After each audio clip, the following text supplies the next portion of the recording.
নমস্কাৰ মই ইছমাইল আৰু আপোনালোকৰ মাজত আজিৰ দিনটোৰ কেইবাটাও গুৰুত্বপূৰ্ণ খবৰৰ কথা আলোচনা কৰিম।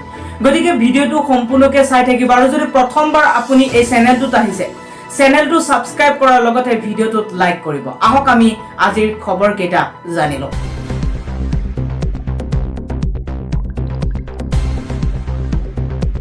কৰোনাত ক্ষতিগ্ৰস্ত অৰ্থনীতিৰ বাবে বিত্তমন্ত্ৰী নিৰ্মলা সীতাৰমণৰ এটা নতুন প্ৰস্তাৱ। মহামাৰী ক্ষতিগ্ৰস্ত অৰ্থনীতিত গ্ৰাহকৰ মাজত চাহিদা আৰু ব্যয়ৰ ক্ষমতা বৃদ্ধিৰ বাবে সোমবাৰে বিত্তমন্ত্ৰীয়ে কিছু প্ৰস্তাৱ আগবঢ়াইছে।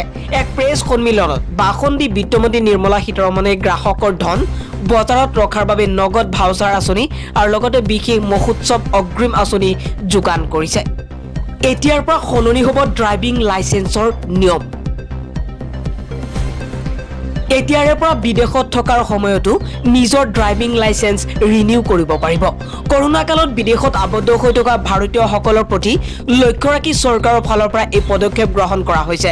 ইয়াৰ ফলত ইণ্টাৰনেশ্যনেল ড্ৰাইভিং লাইচেন্স পাৰ্মিটৰ ভেলিডিটি শেষ হ'বলৈ লোৱা লোকসকলৰ বাবে লাভান্বিত হ'ব এতিয়াৰ পৰা। কেন্দ্ৰই মটৰ ভেহিকল আইন 1989 সংশোধন কৰিব বিচাৰিছে আৰু ইতিমধ্যে এই সন্দৰ্ভত ড্ৰাফ্ট নটিফিকেশ্যন জাৰি কৰা হৈছে। আৰু ড্ৰাফ্ট নটিফিকেশ্যন অনুসৰি যিসকল ভাৰতৰ নাগৰিকৰ ইণ্টাৰনেশ্যনেল ড্ৰাইভিং লাইচেন্স পাৰ্মিটৰ ভেলিডিটি শেষ হ'বৰ হৈছে তেওঁলোকে ভাৰতীয় দূতাবাসৰ পৰ্টেলত অনলাইন আবেদন কৰিব পাৰিব।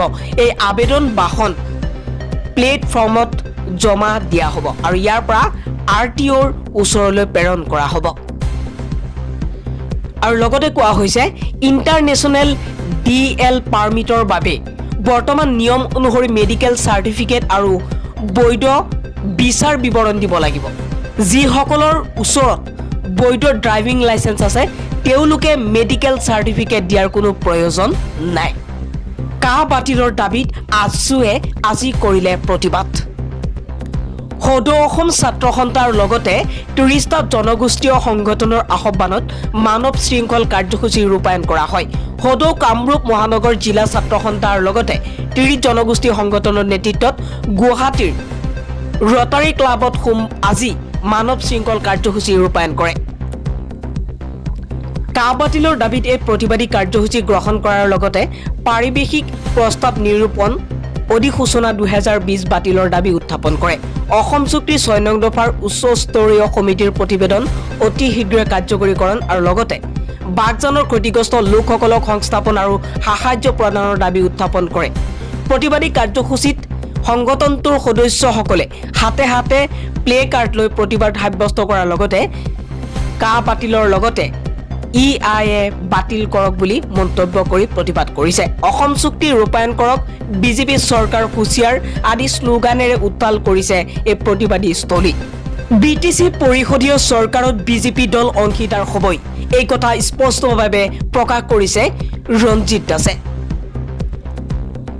BTC পৰিষদীয় নিৰ্বাচন আৰু বিধানসভা নিৰ্বাচনৰ বাবে কোকৰাঝাৰৰ পৰা ৰণসিঙা বজালে অসম ৰাজ্যিক বিজেপিৰ সভাপতি ৰঞ্জিত দাসে।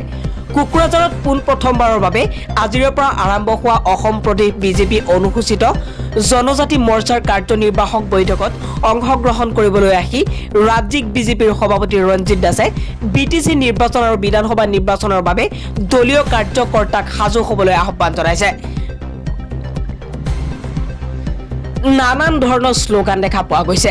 COVID-19 প্ৰটকল, BTCৰ পৰিষদীয় নিৰ্বাচন স্থগিত, BPF বিজেপিৰ মিত্ৰতাত ফাট আদি পৰিস্থিতিৰ মাজতে আজি ৰাজ্যিক বিজেপিৰ সভাপতি ৰঞ্জিত দাসে কোকৰাঝাৰত উপস্থিত হৈ BPFৰ সৈতে মিত্ৰতা অব্যাহত থাকিব নে নাই সেয়া কেন্দ্ৰীয় নেতৃবৰ্গই চূড়ান্ত কৰিব বুলি মন্তব্য প্ৰকাশ কৰিছে। BPFৰ বহু নেতাই বিজেপি দলত যোগদানৰ বাবে যোগাযোগ কৰি আছে বুলি মন্তব্য কৰিছে ৰঞ্জিত দাসে। BTC পৰিষদীয় চৰকাৰত এইবাৰ বিজেপি দলে অংশীদাৰ হ'বই বুলি নিশ্চিত প্ৰদান কৰিছে ৰঞ্জিত দাসে। অতুল বৰা, কেশৱ মহন্ত আৰু ফণীভূষণ চৌধুৰীৰ দৰে নেতাই বিক্ৰী কৰিছে অকপটল আৰু এই কথা উল্লেখ কৰিছে নগেন ডেকাই। অসম গণ পৰিষদৰ সভাপতি অতুল বৰা, কাৰ্যকৰী সভাপতি কেশৱ মহন্ত আৰু উপ সভাপতি ফণীভূষণ চৌধুৰীৰ দৰে নেতাই দলটো বিক্ৰী কৰি দিছে। সেয়ে আমি বিজেপি আৰু অগপ দল দুটাক জাতিটোৰ স্বাৰ্থত প্ৰত্যাহ্বান জনাব লাগিব। দুদিন পূৰ্বে এই আঞ্চলিক দলটোৰ হৈ কাম কৰা আঞ্চলিকতাবাদী নেতা তথা নলবাৰীৰ প্ৰাক্তন আছু নেতা নগেন ডেকাই ৰাজ্যত নতুনকৈ আত্মপ্ৰকাশ কৰা অসম জাতীয় পৰিষদৰ এখন সভাত অংশ লৈ এই মন্তব্য কৰে। নলবাৰী শংকৰদেৱ বিবাহ ভৱনত অসম জাতীয় পৰিষদৰ নলবাৰী জিলা সমিতিৰ আহ্বায়ক নগেন ডেকাৰ সভাপতিত্বত অনুষ্ঠিত সাধাৰণ সভাত অসম জাতীয় পৰিষদৰ নলবাৰী সমষ্টি আৰু মহিলা পৰিষদ সমিতি গঠন কৰা হয়।